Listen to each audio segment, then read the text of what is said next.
Thank you very much. Can we give another round of applause? The Robinhood tax got shot down, I think, we're going to have a quick opportunity for a question and answer session. So do we have any questions? Okay, 1, 2, 3.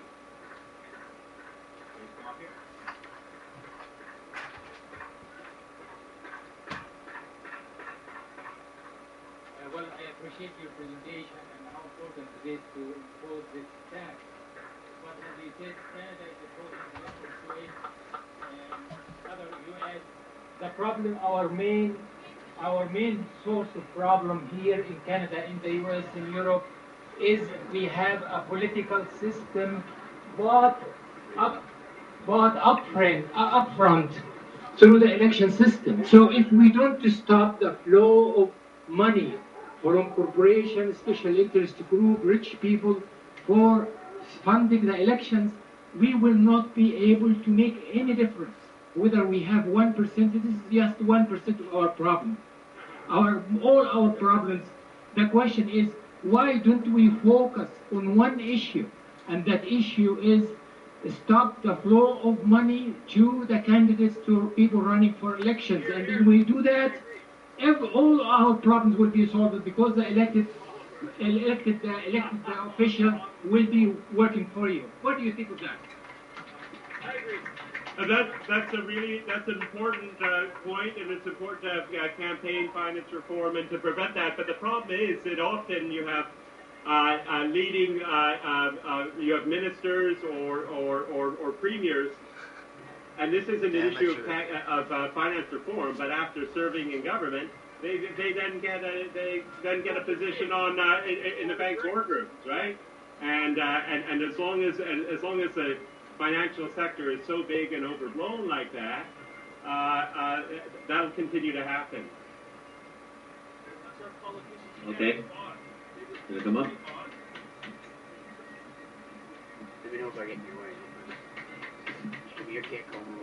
I think we already have a problem with the tax system, and to give them more money and have faith and confidence that they're going to spend it properly is naive. My question is, where do you get your information that tells you that half of this money will be funneled back to the poor?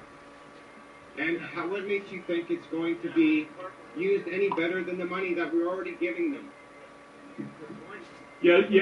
This is a proposal from the global movement for the Robinhood tax. Is that countries would agree that half of it would go to global poverty and to fight climate change. And you need to be well. We need to that's in writing on the.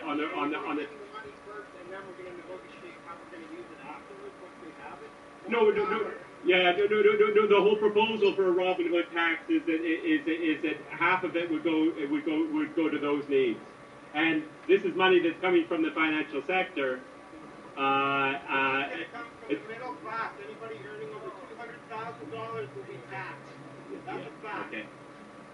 Okay. Do we have another question?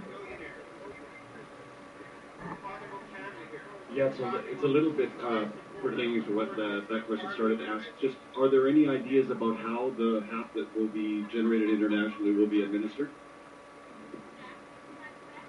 Well, some of the proposals are that they go to meet what the UN has as the Millennium Development Goals, which is to reduce poverty. So there are a number of different proposals on that.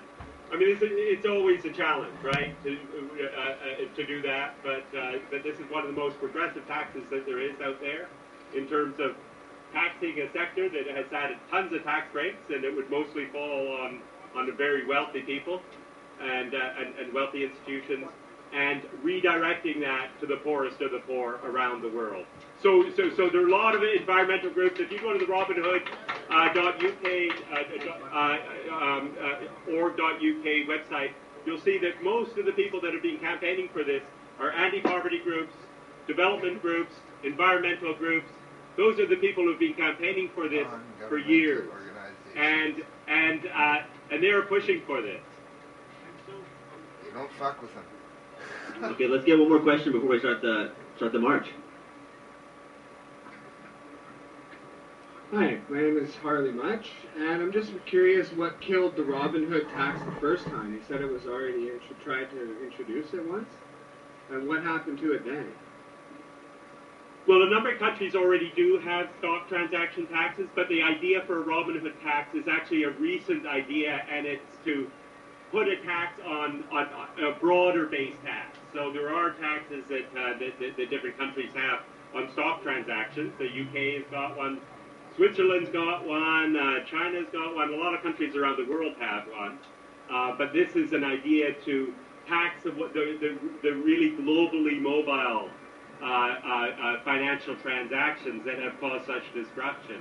So the whole Robinhood tax is a fairly this particular idea is a fairly recent proposal in the last few years, and they've been pushing hard. It takes a lot of work and a lot of hard work to achieve change, and often years, sometimes decades, right?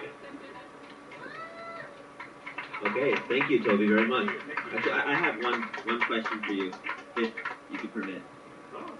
My question is, currently our stock market systems are allowed to leverage up to 35 to 1 on their current assets, which allows them to cycle money into an entirely money creation system, which is one of the biggest causes of our current inflation and debt-based system.